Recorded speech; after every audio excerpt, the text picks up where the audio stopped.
Ever since the Scots invented the game, golfers have been looking for the secret to unlock the mysteries of the swing. Young Tom Morris showed how to keep the head in proper position. Harry Varden developed a modern hand action. Bobby Jones demonstrated that the left arm controls the radius of the swing. Tommy Armour taught the necessity of the right side in pouring on the power. In essence, these men created the modern golf swing. For over 60 years, it was Harvey Penick's task to pass on this.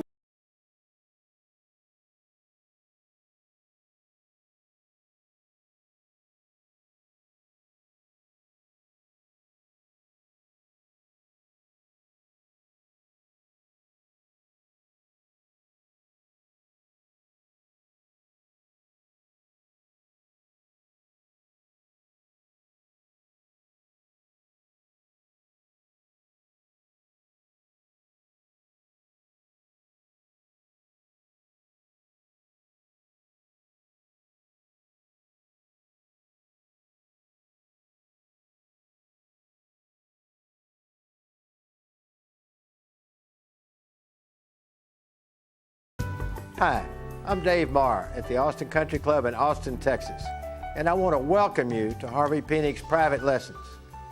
Now, in the next few minutes, with some able assistance from two of Harvey's most famous pupils, the 1984 Masters champion Ben Crenshaw and the 1992 U.S. Open champion and all-time leading money winner Tom Kite, we're going to walk you through the basics of the grip, stance, and swing.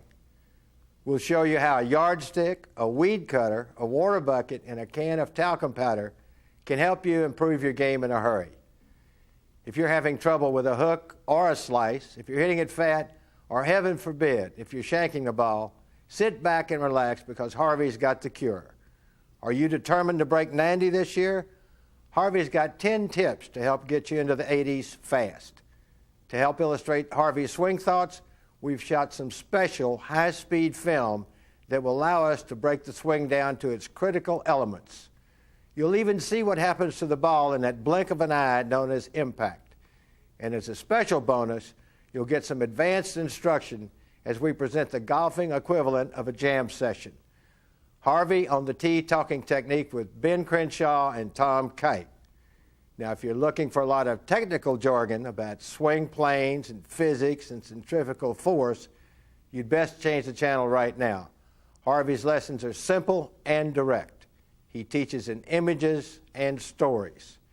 But if you take his message to heart, you will get results. We guarantee it. You see, Harvey Penick just might be the finest golf instructor the game has ever known. Harvey Penick likes to call himself a grown caddy, and in many ways, that's exactly what he is. He began caddying at age 8. By 18, he was the head professional at the Austin Country Club. And though he was a fine player, early on, he decided to concentrate on teaching. I probably have seen more golf shots hit than anybody that ever lived. Too many of them on. For over 60 years, his home was the practice tee where he taught golfers of all levels of skill how to swing the bucket and how to clip the tee. He reduced the game to its essentials and took the mystery out of the swing. To be able to take something that's as complicated as the game of golf and strip it down into its simplest form and be able to express it in the mannerism that he did, I mean, you've got to be a genius. You have to know the golf swing and the game of golf better than anybody to be able to put it in that form. He did not teach a certain golf swing. He would teach golfers, not golf swings. And if you were to take a golf lesson, you were to grip the club cross-handed, you did every fundamental that you could possibly do in golf wrong, but you were hitting the ball wonderfully well, he would say, just keep doing what you're doing. He would never try to change your golf swing. Harvey taught some of the greatest champions the game has ever known. He counts among his students LPGA Hall of Famers Mickey Wright, Kathy Whitworth, and Betsy Ross, a trio who recorded an astonishing total of 225 wins. He also worked with a couple of fellows named Kite and Crenshaw, who between them have won 37 tournaments and over $14 million in prize money. But regardless of ability, Harvey's pupils came away from their lessons feeling good about the experience. Let us simply say that Harvey represents the very best that life and golf can offer. It really boils down to, if we didn't have examples like Harvey and Byron Nelson and the Bobby Joneses and the people who really, you know, they lead by example, and they promote the game in a gentlemanly way, you know, that would be nowhere. Would be nowhere in golf. In fact, Tom Kite's respect for Harvey is so great that when he won the U.S. Open, he had his wife, Christy, take the trophy straight to Harvey. Christy Kite came up and with that big trophy, USGA, and set it in my lap and said, "This is for you." Tommy had to go to give an exhibition, but he said it and says, "This is for you." If anybody could get a thrill out of that, I don't know, that's pretty hard to get a thrill from. For years, Harvey kept a dog-eared scribbled text notebook in which he recorded his thoughts about golf and life. One day, he showed it to acclaimed Austin writer Bud Shrake and asked Bud if perhaps he could find a publisher. Shrake quickly put together a deal, but initial expectations were somewhat modest. I thought that the members of the country club would buy it because they would feel compelled to buy it, and I thought maybe 1,000 would be sold. Well, the number now is almost 1 million and counting. Harvey's simple lessons, stories, and images touched a chord among golfers throughout the world. I think it's Harvey's spirit, his soul, that shines through that book. I think that's why why the whole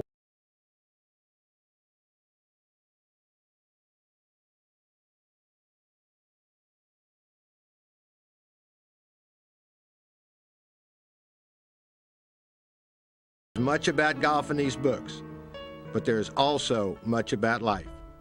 A deeply religious man, Harvey also has a keen understanding of human nature, which he incorporates in his teaching. Consider these maxims.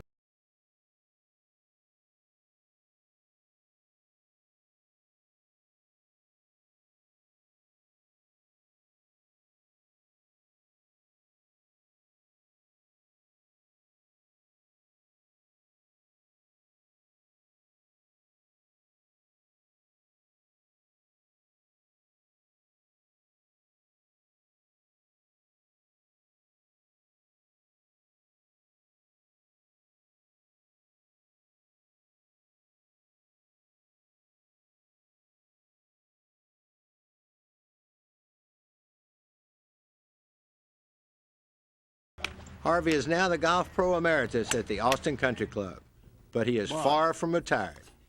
He loves to visit with students at the Harvey Penick Golf Academy. The man that can chip and pot's a match for anyone. And Tommy Kite gets out there and he might practice putting for an hour and a half, 2 hours. But his back's made out of something different from mine, I tell you. Harvey also enjoys watching golf on television, his mind constantly at work looking for new insights. To his great astonishment, Harvey Penick is a phenomenon, a celebrity. Fan letters have poured in from across the country. But all the fame hasn't changed him one little bit. He's still a teacher, looking for new ways to teach.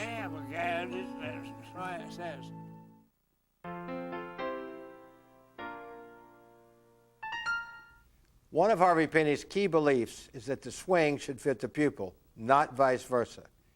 He wants you to do whatever works for you, but still, to play your best golf, you do have to master certain fundamentals. We begin our lessons with some instruction on the grip. If you don't have a good grip, nothing that you hear or any pros tell, or if you read anything at the magazines, it won't do you any good. If you have a poor grip, you're going to have to make some other mistake. So many talk about a swing being so important, but they forget that the angle of the face when it meets the ball is just as important or more important. And the grip is going to be the main thing that gets the club back to the ball square. But when it comes to the grip, it's important to remember that one size does not fit all. The interlocking grip with the forefinger of the top hand laced between the little finger and the ring finger of the bottom hand is for people who have short fingers.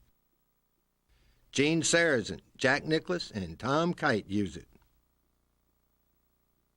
The overlapping grip with the little finger of the bottom hand wrapped into the hollow between the forefinger and middle finger of the top hand or on top of the left forefinger is the most widely used among ordinary players as well as experts, though with many individual variations. Ben Hogan, Arnold Palmer, Byron Nelson, and Ben Crenshaw are just a few of the overlappers. The two-hand or 10-finger grip with all the fingers on the handle, sometimes called the baseball grip, although the baseball bat is held more in the palms and a golf club more in the fingers, is especially good for women and older players who may lack strength, although some top professionals like Beth Daniel, Art Wall, and Bob Rosberg have done quite well with it. Once you determine which type grip suits your game, if you want to hit the ball straight, it is important that you place your hands on the club in the proper position. In the days of Harry Vardon, the V's of the thumbs and forefingers pointed at the right shoulder. This was known as a strong grip and promoted a swing featuring the hands and arms. In the 50s and 60s, many golf teachers taught the neutral grip, in which the V's of the thumbs and forefingers point more or less toward the nose or right eye. This was Ben Hogan's grip, and it was the right thing for him because he was always fighting a hook. This neutral grip works for good players. For players who are not so good, the neutral grip encourages a slice. Nowadays, with players like Freddie Couples, Davis Love III, John Daly, and others, the V's have once again moved toward the right shoulder. Whether you use a wide grip or interlocking a full finger, the real important thing is for the V's to point to your right shoulder. Without a doubt, the strong grip is better for the average player. It promotes power and distance. But like any golf teaching, the strong grip can be overdone. You don't ever want your V's pointing to the right of your right shoulder. You can check the position of your V's by simply looking in the mirror, but as Tom Kite explains, unless your V's are tight, you won't get an accurate reading. Mr. Penick was always concerned with the grip and wanted to make sure that everybody had a proper grip. One of his big concerns was when he saw a person that had a big gap between their thumb and their left hand. What this meant was that their thumb was probably in a pretty good position, but their hand was in a very weak position, turned far to the left. You wanted the thumb slightly to the right side of the shaft, but you want no gap between your thumb and your left hand. If I were to take a T and stick it in that V, I want to be able to maintain that throughout the entire swing and not let it fall out. If I have too much of a gap in between the thumb and the hand, the tee just falls to the ground. Make sure there's no gap between your thumb and your left hand.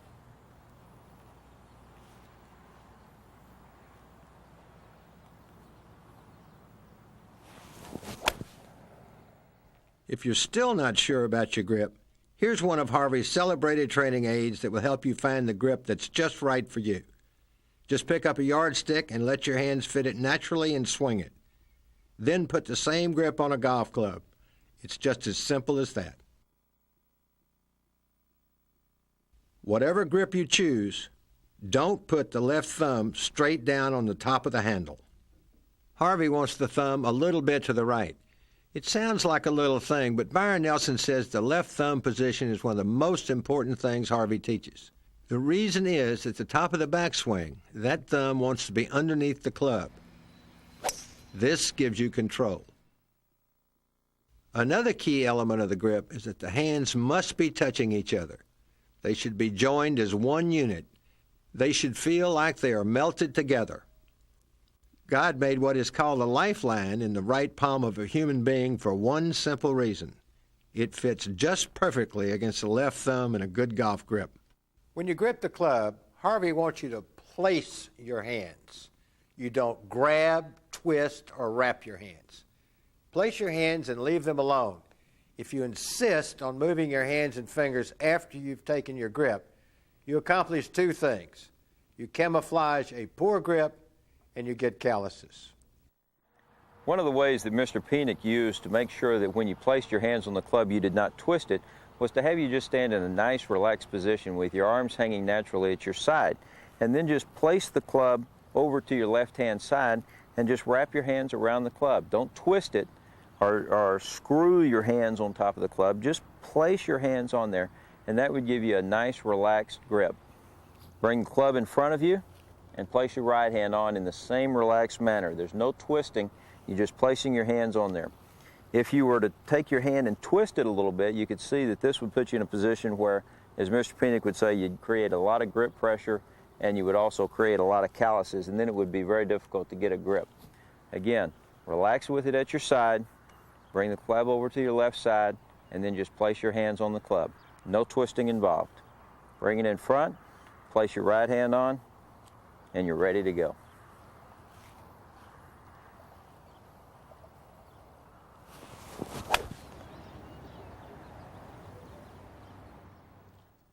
Hold the club like it is a fine musical instrument, firmly, not tightly, with your elbows and shoulders slightly relaxed. If you feel a golf club and you feel its head being heavy, then you have the correct grip pressure. And so it's apt to swing back, in a nice, easy manner. It's not lurched back. Keep your grip pressure light. Sam Snead says he holds the club as if it is a live bird in his hands, with just enough pressure that the bird can't fly away, but not so tightly that the bird can't breathe. This is good advice for all of us. When you stand to the ball, be comfortable and at ease, not straining anything. Your feet should be about shoulder width. The average golfer might want the right foot toed out slightly to allow for more turn. I think Harvey worked on people's posture more than the actual, planting of the feet. If you stand fairly erect and you have a little bend at the knees, those are two little ideas that he put in pupils' minds. He said in his book, I think it's a very very nice comment. It's just stand up erect, and then you get the feeling like you're just going to sit in this chair. It's just the feeling that you're just about to sit down. And, you're really not at a strain, but you're just flexing your knees just that little bit to enable you to lower yourself into a chair. That's the feeling. Position of the ball is second in importance only to the grip. Many instructors teach that the ball should be played off the left heel for all shots. Harvey disagrees. If you play the ball off your left heel, let's say with a 9-iron, you're going to have a terribly fast hip shift to meet the ball with the club on the downswing. The driver and a teed-up 3-wood are the only clubs you want to play off your left heel.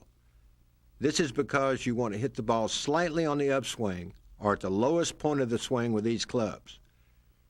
With the rest of the clubs, you move back a fraction of an inch at a time until you reach dead center. This is correct position for a 3-iron. The 6-iron is back still farther.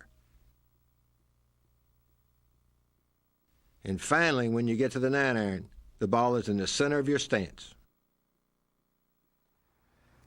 If there's any doubt as to where to play an iron shot in your stance, as in terms of ball position, take out an iron and make a few brushes or divots and find out where the bottom of that arc reaches the ground. And then, as any correct iron shot, the ball ought to start here, the divot here. So right around in there should be the correct start of about a 5 or a 6-iron in this case. So another way is to also square the face off at your intended line of flight and build your stance around that square face. And that should be very close to where you want that ball in your stance. Here's a quick tip. Shorter people will usually do better if they address the ball on the toe of the club. This promotes a slightly larger swing arc, generating more power and distance. Harvey believes that the golf swing should be a natural, fluid motion. So to start your golf swing, you need a forward press of some sort to set off the action. Harvey wants you to imagine that you're in your stance holding a bucket of water. If you're going to swing this bucket back like a golf swing, you just naturally won't do it from a dead stop. Your hands and hips and shoulders and legs will rock forward a tiny bit to provide the reaction that gives momentum to the backswing. This starts the turn and the shift of the weight to the right foot that you need to swing a bucket of water. Your hands will follow your turn to the backswing as the bucket goes up. To bring the bucket down, you wouldn't throw it with your hands. You would shift your weight onto your left foot, and you would naturally stay down behind the bucket as you swing down and through. Now let's take this imagery and transfer it to the golf swing. As you can see, the same smooth motion that you would use swinging a bucket works quite well for a golf club. Here's another quick tip. Watching the club head go back as you start your swing will probably ruin any chance you have of hitting a good shot. Anything you do wrong taking the club head back is not as bad as watching it.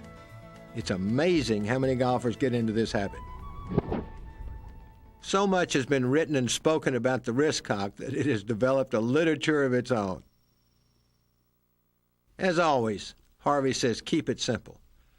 Take your stance. Swing the club back to waist high. If the toe of the club is pointing straight up, the wrist cock is built into your swing. Think no more about it. To see the wrist cock in your living room without a golf club, just take your stance.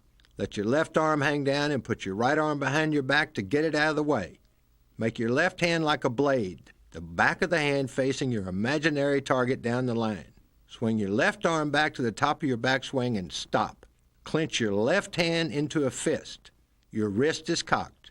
Now you know how it feels. Another way to get the feeling of a cocked wrist is to swing your left fist all the way through as if you were holding a golf club. That's all you need. Harvey would prefer that you delve no further into the literature of the wrist cock. Many experts recommend that you keep your head still and rotate your body around an axis line running from your head to the ground. Harvey has a much better idea. Many years ago, Harvey was playing an exhibition with the great Walter Hagen. Harvey had half-topped a couple of shots, and Hagen said, "Harvey, you want a word of advice? You're trying too hard to keep your head down. Don't fall for this turn in a barrel nonsense. With your head fixed solidly in the center of your turn, you've got to move a little bit sideways along with your turn. This gets your weight onto your right foot and your head well behind the ball so that you can put power into your downswing. It's like throwing a punch." There isn't a top player in golf who doesn't move his head during his golf swing. It's really a natural motion. As your club goes back, so does your head. But be careful. You don't want to build a sway into your swing. The modern players you watch on TV, they rear back and their head moves 2 or 3 inches. And man, I can put some power in that stroke, but turning like this, I wouldn't have the power. However, even though your head moves during the swing, you must stay behind the ball through impact. Watch Ben Crenshaw. His head is well back when he makes contact with the ball. The same is true of Tom Kite. But before you can stay behind the ball, you must get behind it. Set up with your head behind the ball and keep your head behind the ball through impact. This is one of the keys to power and distance. If there is such a thing as a magic move in golf, it's Harvey's left foot, right elbow action. To start your downswing, let your weight shift to the left foot while bringing your right elbow back down to your body. Your right elbow goes in and your left heel goes down. This is one move, not two. The sensation is a smooth flowing motion, not an awkward jerk. The first move back, the right elbow gets back to your side, and the left heel gets back to the ground. That's my idea of a perfect swing. When you get to the top, return your left heel to the ground and bring your right elbow down simultaneously and make that one move, not two. Make it together. This is not something that Harvey wants you to consciously think about when you swing, but it's when you practice and when you're, say, in front of a mirror at home. But make that move right from there, right from the top. Return the left heel down, bring that right elbow in. You'll be in great position to hit that ball. Now, if you've played golf for any length of time, you've undoubtedly heard someone say that you have to have a straight left arm to have a good swing. There's a kernel of truth here. But Harvey's seen a lot of average golfers restrict the flow of the swing with a rigid left arm. Keeping the left arm straight at the top is not a requirement for a good swing. But the left arm must be absolutely straight at impact. The left side controls the arc in your swing, and the right is in a position to pour in the power.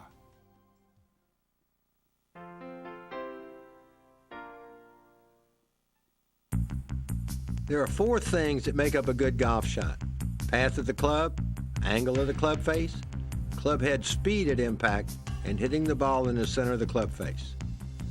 Unfortunately, the club head is moving so fast that it is difficult to break these elements down and analyze them. For an average touring pro, the club is moving at between 100 and 110 miles per hour at impact. The ball explodes off the club face at anywhere from between 150 to 170 miles per hour. A drive produces spin at the rate of 3,000 revolutions per minute, and 8-iron spins at around 9,000 RPMs. Clearly, these speeds are beyond the range of the human eye. So to get a good look at the key components of the swing, we brought in a specialized camera. Now, most film is shot at 24 frames per second. We shot at speeds ranging from 500 all the way up to 10,000 frames per second. Shooting film at these speeds poses some unique challenges. To get an exposure at 10,000 frames per second, you need an extraordinary amount of light. We pumped 25,000 watts into this scene, producing enough heat to make a tea smoke and a golf ball melt. Can you believe that? Think those lights are hot? How good would that be in a tanning sauna? And there are also some timing problems. At 10,000 frames per second, the film literally roars through the camera at speeds approaching 150 miles per hour. A standard 400-foot roll of film needs less than 2.5 seconds to make its way through the magazine. Nonetheless, our intrepid crew solved all of these technical problems and captured some fascinating images.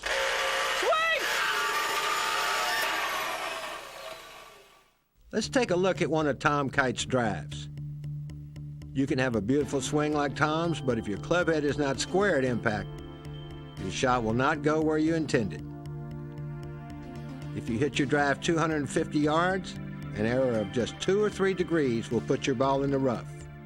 This film was shot at 10,000 frames a second. Now let's watch it again and stop the action. Look how square the club is coming into the ball. As you can see, when Tom makes contact, the ball flattens against the club face. The ball stays on the club face for all of 500 microseconds. That's 0.0005 seconds. Or expressed another way, 1/2 of 1/1000th of a second. Too fast to even think about, and Harvey suggests that you don't. And then in the blink of an eye, the ball is gone. A good solid hit. Now let's take a look at what happens to an off-center hit. Once again, the ball compresses against the club, but this ball was hit in the heel.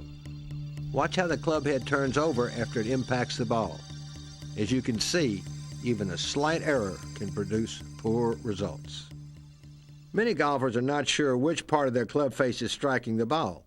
It's very simple to find out. Take a can of talcum powder with you to the range. Powder the ball. Hit it.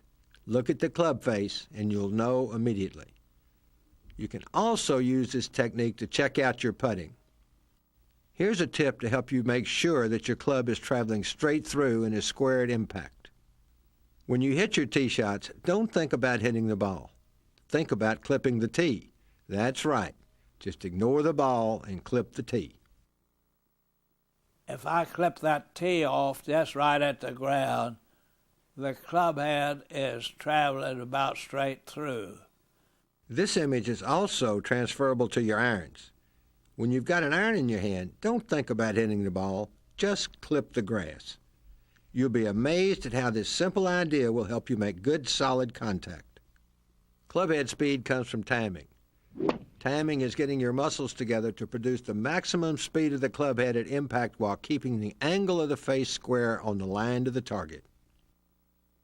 Don't worry too much about distance. Distance comes from good fundamentals. Byron Nelson used to say, don't try to hit the ball far.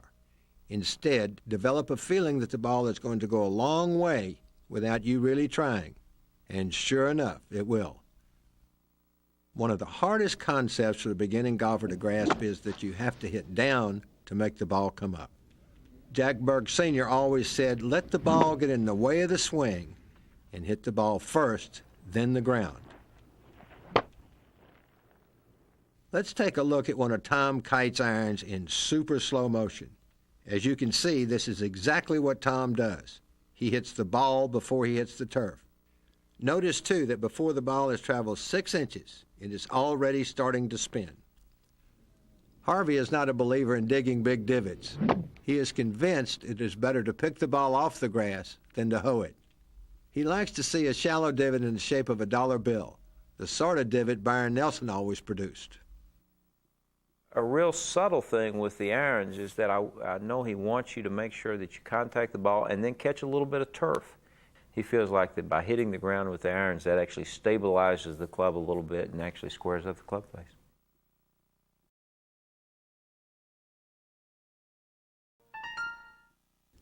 Most golfers will spend a great deal of time working on their long games. But the higher your score, the faster you can lower it by improving your short game.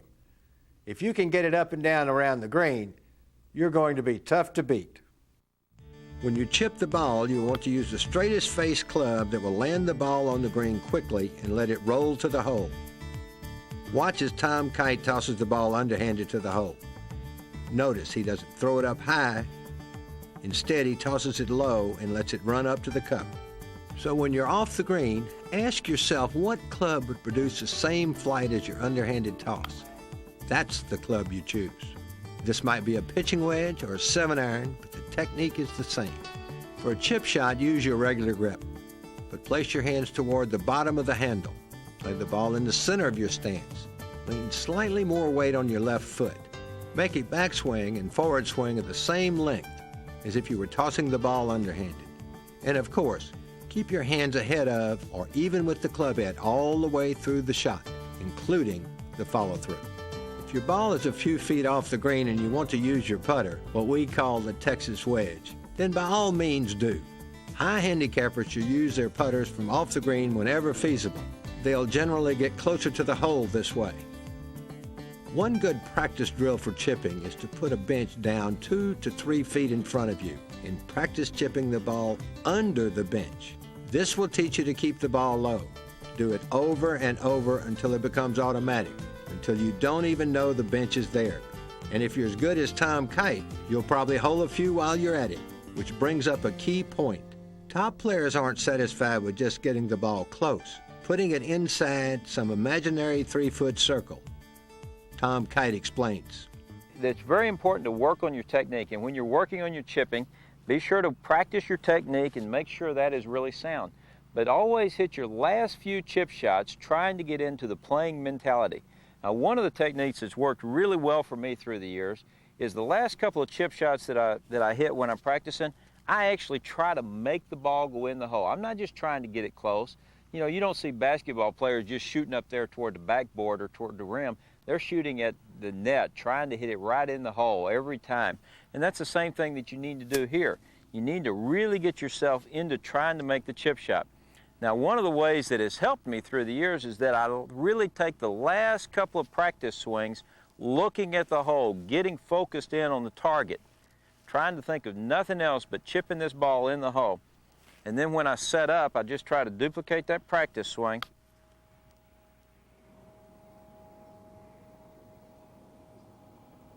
And hit as good a chip shot as possible. You know, the neat thing about it is that even if it doesn't go in, you're rarely left with a very long putt for your par. When you work on your chipping, don't stand and chip at the same hole over and over. Aim for holes of different distances. You've got to have a good touch if you're going to be a good chipper. Perhaps the most common mistake among average players is trying to chip with too much loft. It requires the touch of an artist to hit a chip shot with a wedge. The average player should get the ball on the ground and rolling as soon as possible. Chip with the least lofted club that will do the job. But of course, there are occasions on a golf course where you need to hit a high, soft pitch shot. Tom Kite explains how to do it. When you're faced with a situation where you have a pitch shot up over a mound or over a bunker where you need to get the ball to go very high and land soft, there are a couple of things you need to remember. Now, Mr. Penick always told us to picture the shot like an underhanded pitch shot where we're trying to get the ball to go very high and land very softly. Like that. Now you can see that that was a full swing. You know, a lot of arm swing there with not a whole lot of acceleration. And that's the same type of action that we want when we're playing the pitch shot. Now, because we're trying to hit the ball high, we're going to open up the club face. We're going to actually add loft to the club. We'll start off with a square club face, and then we'll actually turn it this way and open it up. Now, that adds loft to the club, but unfortunately, it points the club face to the right of the target. So we need to move around the ball to where now the club face is pointed at the target, and our body is actually pointed to the left. We'll be able to swing the club along our body line, which is to the left of the target, and allow us to pop the ball up in the air and land very soft. Now again, notice this was a long flowing swing. It's not a little short, jabby, accelerating swing at all. It's a long flowing swing. So one thing that we want to do to help promote that is to grip the club out on the end. We don't want to grip down because that gets us in a position to play a little short chip shot. We'll grip out on the end of the club, and that helps us to get that nice, long, flowing swing that we want on this nice, soft pitch shot.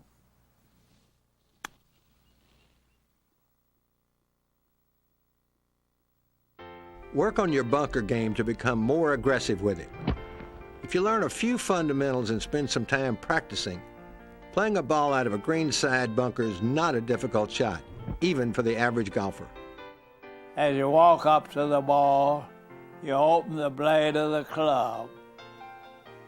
You be sure that you take your grip after you've opened the blade, or you haven't done anything. Open it up a good deal. So that shoots it out to the right. So I'm going to compensate that aim by moving around the ball. And you just make a good firm swing and hold on tight with your little finger and ring finger of your left hand to keep that blade from turning over. Let's take a look at a bunker shot in super slow motion. This film was shot at 7,000 frames per second. As you can see, the club slices through the sand. The flange gives the sand wedge its bounce and keeps it from digging in too deeply. The club never touches the ball. Instead, the momentum creates a wave of sand that literally throws the ball out of the bunker. As you can see, the ball is already spinning rapidly as it pops out of the sand. Practice this shot for a few hours, and you will see what Harvey means about becoming aggressive with it. Golfers have spent millions upon millions of dollars trying to find the perfect putter.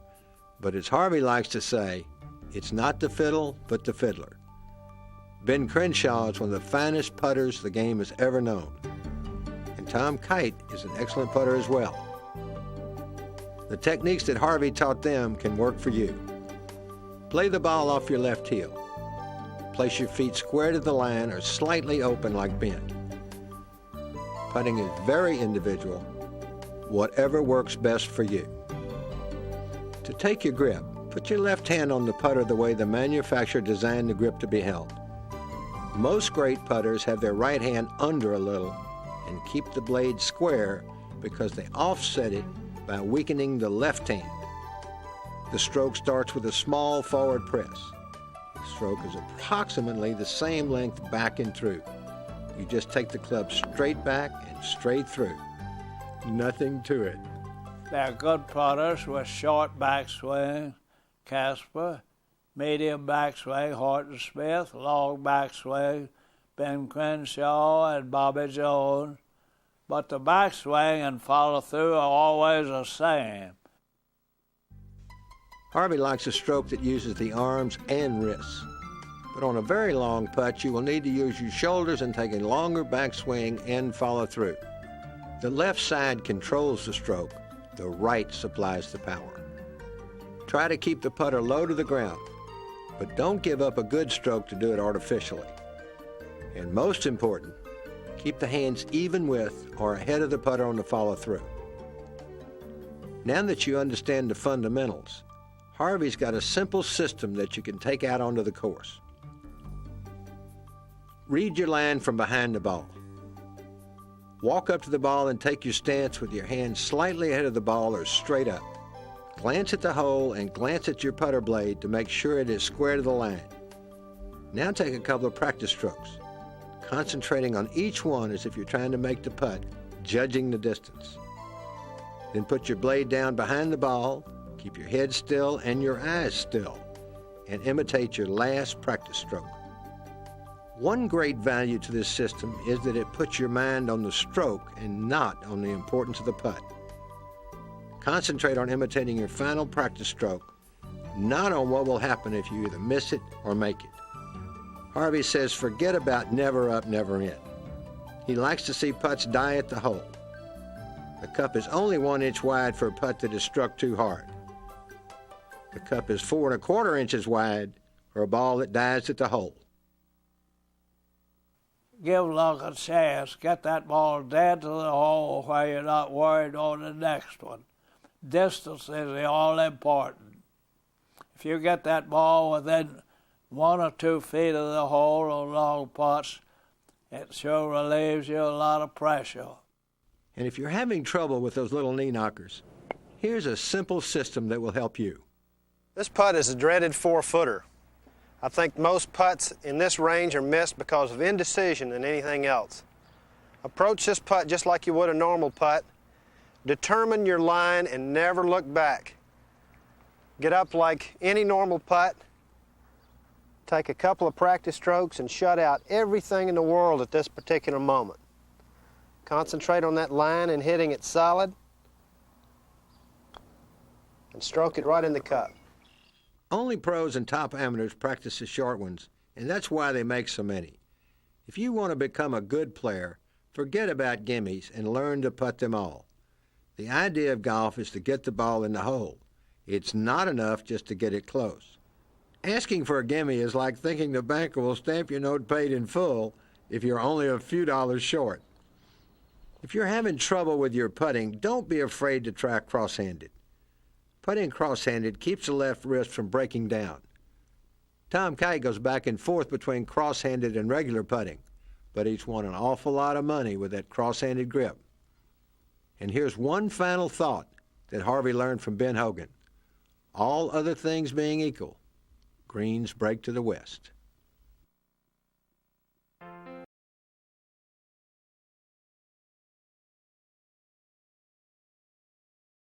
If you're having a problem with a slice or a hook, or if you're hitting from the top, or if you're hitting it fat, don't worry. The clinic is open and Dr. Penick is in. But when Harvey asks you to take an aspirin, please don't take the whole bottle. In the golf swing, a tiny change can make a huge difference. The natural inclination is to begin to overdo the small adjustment that has brought success.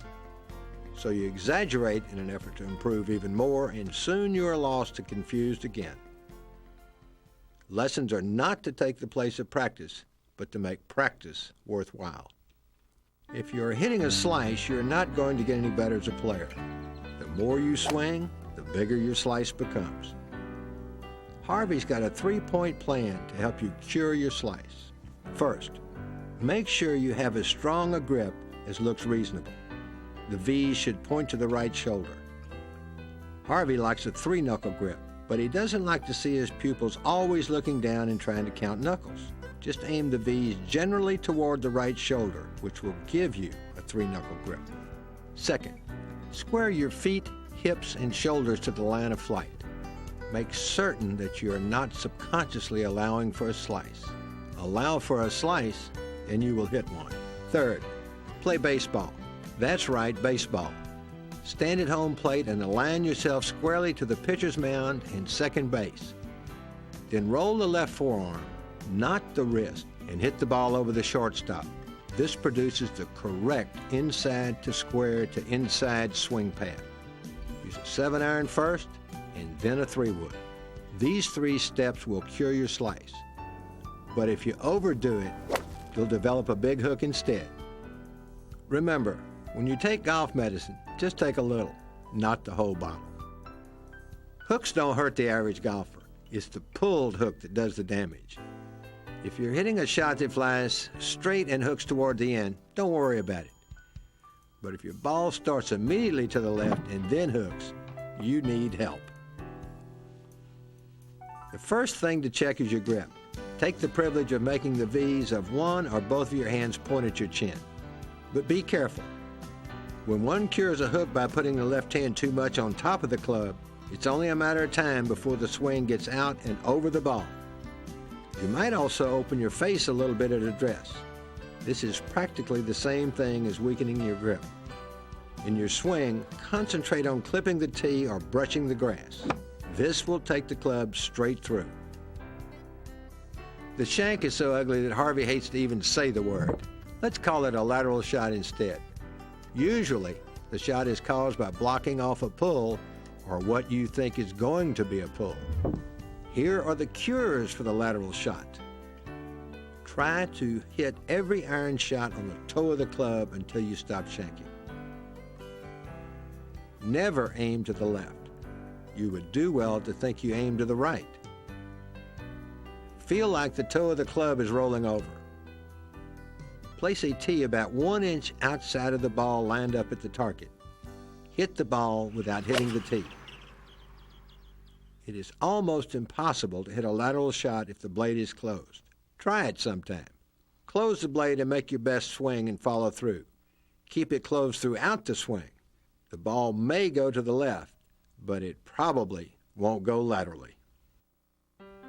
If you're hitting the ball fat, Harvey's got a simple cure that he learned from Jack Burke Sr. Hitting behind the ball is caused by weight being on the back foot. If the weight is forward, it is almost impossible to hit behind the ball. So make sure you get a good weight shift and you'll eliminate the fat shots from your game. Hitting from the top is what happens when you reach the top of your backswing and start back down to the ball by throwing your hands at it. Hard practice on sound fundamentals is a great help, of course, but that is not the answer a one-visit student wants to hear from an instructor. Here are the cures that have proven successful for Harvey. The first and simplest is to try to hit the ball on the toe of the club for a while. This is often a 1 aspirin remedy for the sickness. Another simple fix is to place 2 balls on the ground about 2 inches apart. Hit the inside ball without touching the other. A third method, the strongest and most basic, is to learn to hook the ball. Strengthen the grip, rolling both hands to the right in an exaggerated fashion. Go ahead and hook the ball clear off the practice range. Once you learn to cure hooks at will, in all likelihood you have stopped hitting from the top. The problem now becomes curing the hook, and Harvey's already shown you how to do that. The last cure is Harvey's magic move. Once you master the right elbow, left heel action, you'll stop hitting from the top. Harvey guarantees it.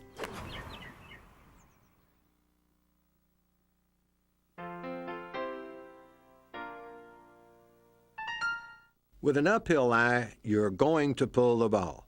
Go ahead and make allowance for it. Shorten your uphill leg and straighten the other so that your hips are level. This will naturally play the ball back in your stance, but don't let your weight shift back with it.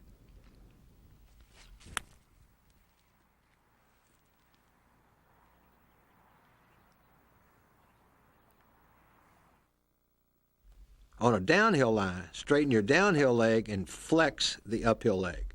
Again, to level the hips. Play the ball back toward your right foot. Sole your club on the ground, and the manufacturer will tell you where it belongs when the face is square. You may hit the ball a little to the right, but do not play for a slice off a downhill lie. If you do, you are in danger of shanking it.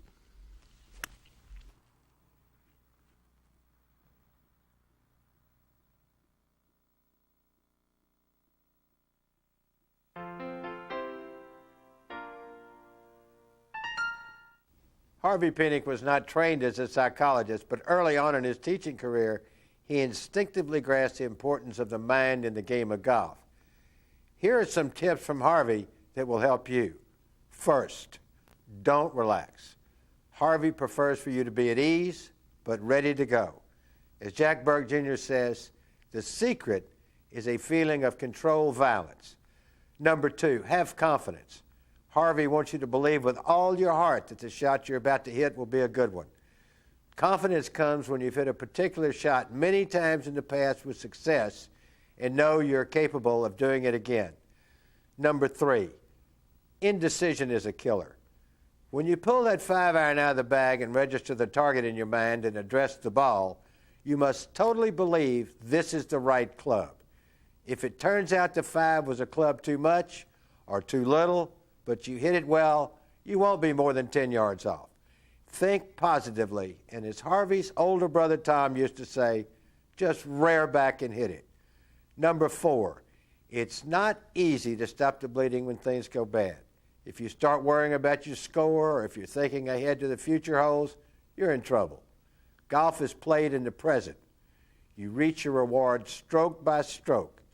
If you wash your mind clean each time while walking to your next shot, you have the makings of a champion.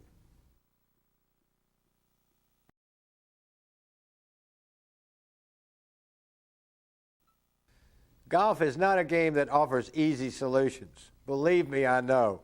The only way to really improve your game is to get out there and practice, practice, practice. But if you're serious about breaking 90 this year, Harvey's got 10 tips that will help you achieve your goal. Number one, check your grip. To play your best,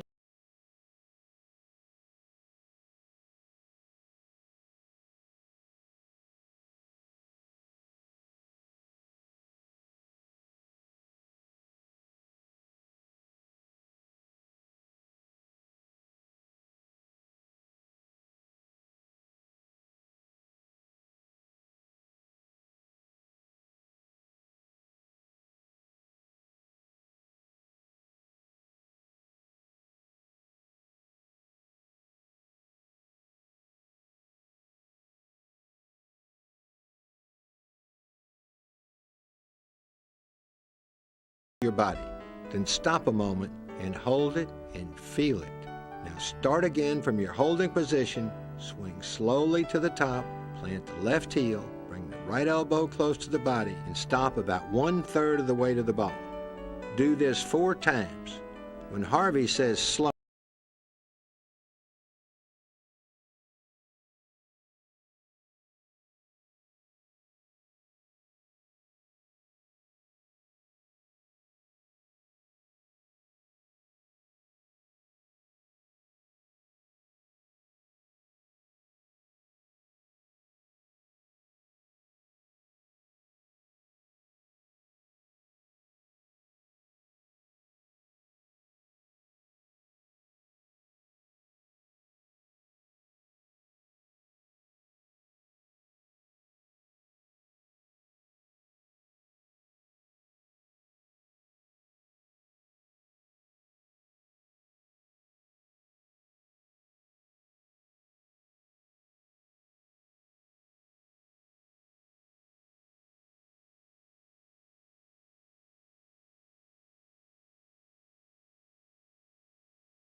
Build a decent game around one club.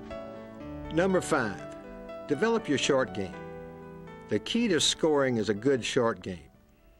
Getting the ball up and down from around the green.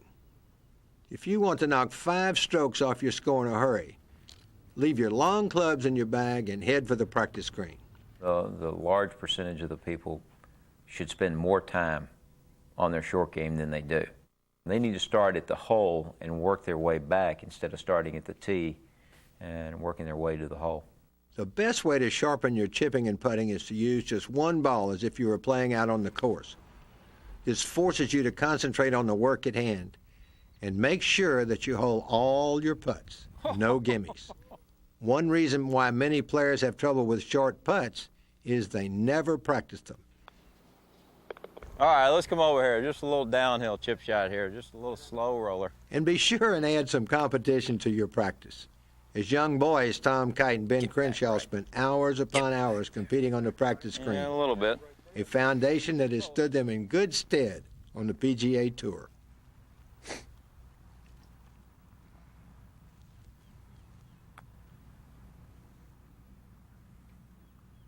Hey, hey. Oh, it went in. Hey, what is the deal here? I don't know. I caught it on the right jerk. Man alive, I tell you, if that's not something.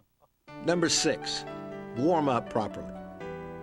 How many times have you raced to the first tee, topped your drive into the woods, and before you know it, made 4 double bogeys?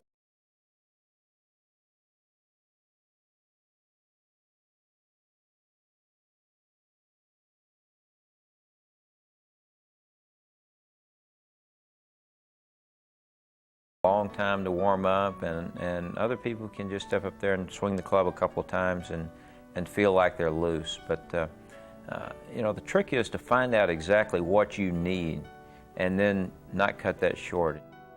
If you have to warm up in a hurry, use the time you have to stroke a few careful chip shots.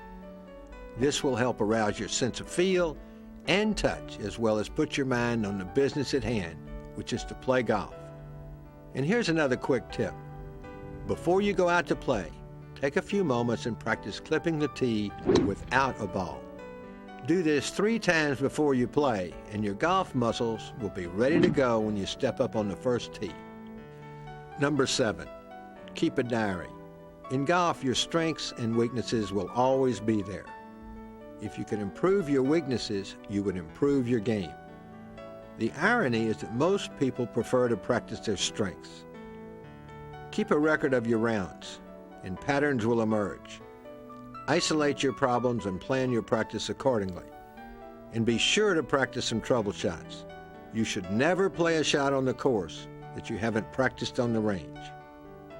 Number 8, use your 3-wood. Put away your driver and hit your 3-wood. Hitting the ball straight and being in the right place is much more important than being impressively long. When I was a little boy, I used to watch the University of Texas golf team. They had some wonderful players, along with some very powerful players too.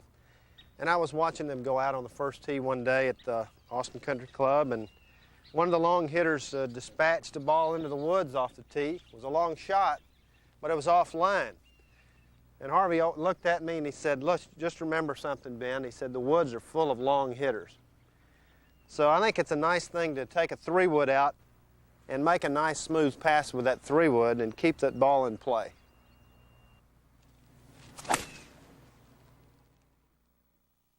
Number 9, hit it hard.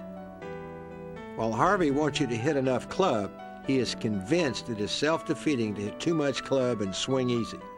If I were hitting a drive and my normal distance would be 250 yards with a driver, wouldn't the hardest shot to be to take a driver and hit it 225 or 200? I think the average player would do better and he always used a full swing, not try to hit easy 5-iron when it's a 6-iron shot. If you want to hit the stronger club anyway, grip down an inch on the handle and go ahead and hit it hard. Hit it hard even with your shorter irons, but don't swing so hard that you lose your balance. Always play within yourself. Number 10, take dead aim. This is perhaps Harvey's single most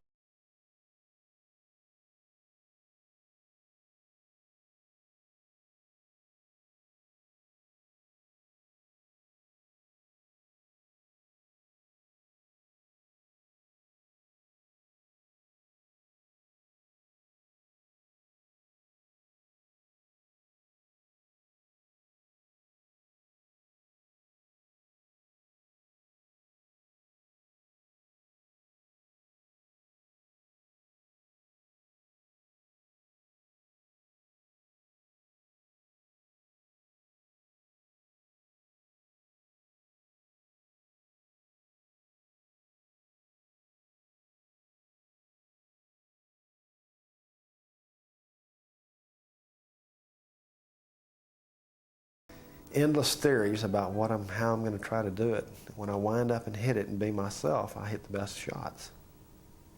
Wish I could bottle it.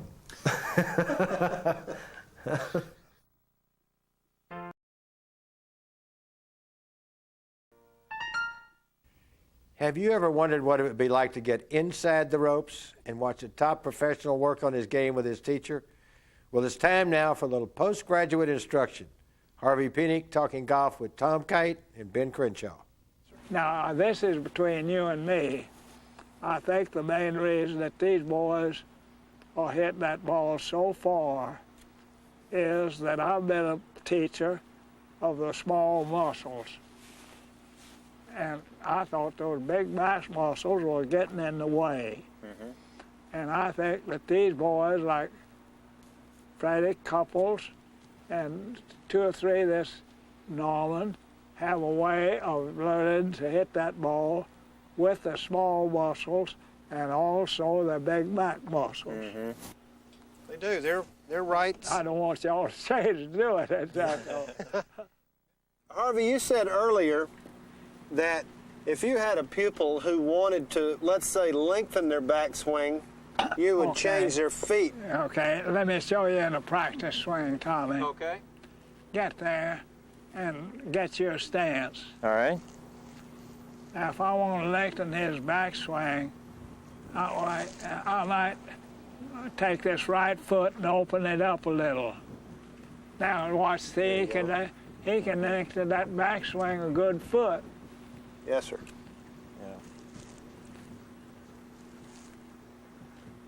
Yeah. Yeah. I've got so many tricks like that. Now, if I want to get his follow through, close your stance to your left a little bit. Now then, follow through. Now, point your foot out. Let's see how much easier it is for him to get through. Mm-hmm. Yeah. So you just almost have to blend the two a little bit, don't you? Yeah. You know, we're awful lucky to grow up in Texas because we've had to learn to play golf in a lot of different kind of conditions. That's right. Now, these West Texas boys all used to have a bad grip until Billy Maxwell came along and had a good grip. But they could play those West Texas courses. The ball rolled and there's not a tree out there. They could take that bad grip and hook it and get a big roll and beat most anybody in West Texas, but they couldn't shoot 90 on Colonial. It's too tight, wasn't it? Well, I know every time I'm chipping well, I really feel like the left hand stays firm, but this elbow breaks a little bit. I was watching Ben earlier. He was hitting some chip shots up there, and he just, boom, it looks like he just kind of sits and holds it.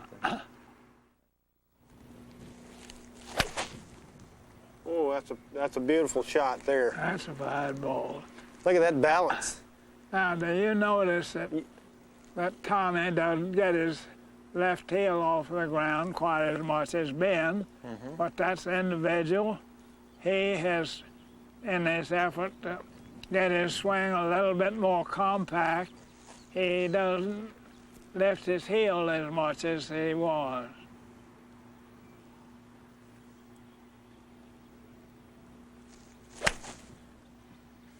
That's beautiful. If you look at that follow through, his weight's all on his left foot, and his weight has shifted to the left. Yes, sir. You know, Mr. Penick, early in my career, I kind of finished a lot of like this with a big arch in my back, and I find that by keeping that heel down, it helps me get to my left side and get rid of some of that reverse C, which That's the first time I'd heard that from it. it sure gets rid of some of the strain on my sense. And I back. still think that when I quit trying to learn, I'm going to quit trying to teach. Now, if you watch Ben, this is the easy way to learn where the positions are at the top of the backswing and the follow through. Now, if you'll bring it straight up over your straight out arms, a little more stretch there. Come on up. Now make your turn. Now then, it makes the weight move back to your left foot, and the right elbow gets back to the side. Yep. Now come right on through. Now, that's it. Now then, it gets your perfect follow through. Make it right up over you, and then follow through. Okay. Bring it like this, straight up over there. Over your left shoulder. Now follow through. That would be the ideal follow through. That does. That feels great. Feels so relaxed when you bring really, it straight up like that, really doesn't it? Does. Exactly. And turn. Not thinking about your wrists or arms or anything. No, You it just teaches the natural perfect hinging of the wrist. They just naturally break when you bring it straight up, don't they? Your wrist. Here's about that left arm. It's extended but not rigid. Right. Yes. Yeah, when you pick it You know, straight up that way, it does that. This would be interesting to y'all. At schools, nearly always, Harvey, you don't tell people to relax. And I said, that's sure, I sure don't. If you'd watch Bobby Jones with a free swinging at impact, his left side is gritting his teeth. Oh, absolutely. He was in those tapes. He's And getting down the head air, man, everything, you certainly not relaxed. Absolutely. That's right. He's giving that ball the business, isn't he?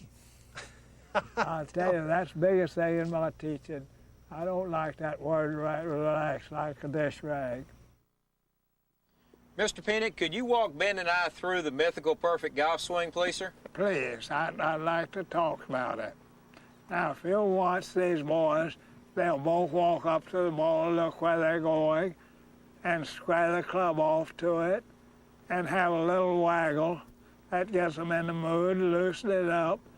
Now, as this club gets parallel to the ground, that's going to come and be straight up, and the weight started moving to the right foot and gradually coming on up to the top, but most of the weight moved back to the right leg, and now the first move down, the right elbow gets back to the side, and the weight gets back to the left side. And that club right gets along there, the crossover starts, that puts the snap into the club, and as it gets right there, the head starts moving up, and the weight to the left foot gets the weight back of it, and as the club stops there, it's about parallel to where they want the ball to go. That shaft is running in the opposite direction that the ball wanted to be going, right there. All the weight, all that right foot does is uphold their balance.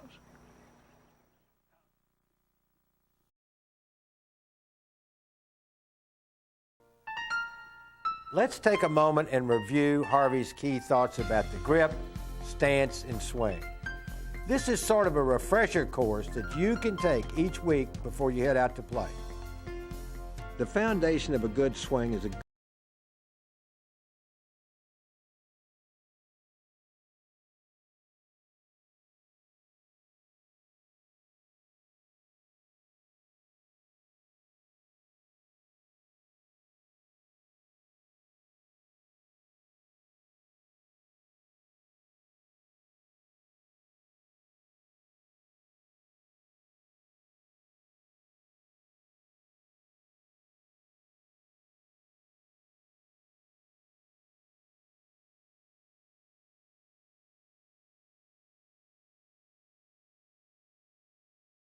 Move back a fraction of an inch until you reach dead center, which is where you play the 9-iron.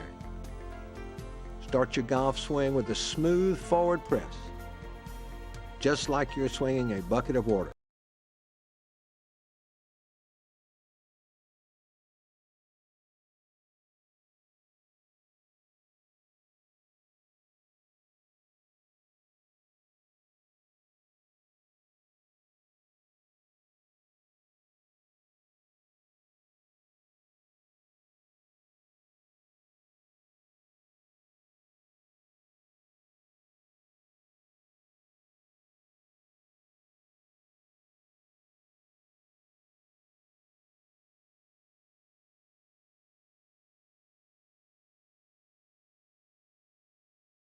High finish.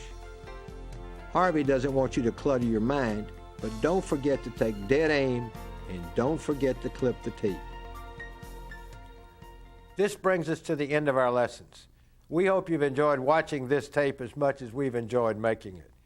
And remember that every time you hit one right on the screws, every time that you shoot a career round, and every time you hold that tough 4-footer to win your match, there's a gentleman down in Austin, Texas, who's as proud of you as you are of yourself.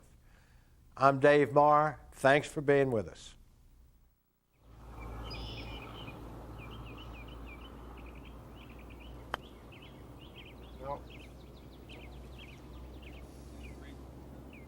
Excuse me, do you want me to show you how to do that?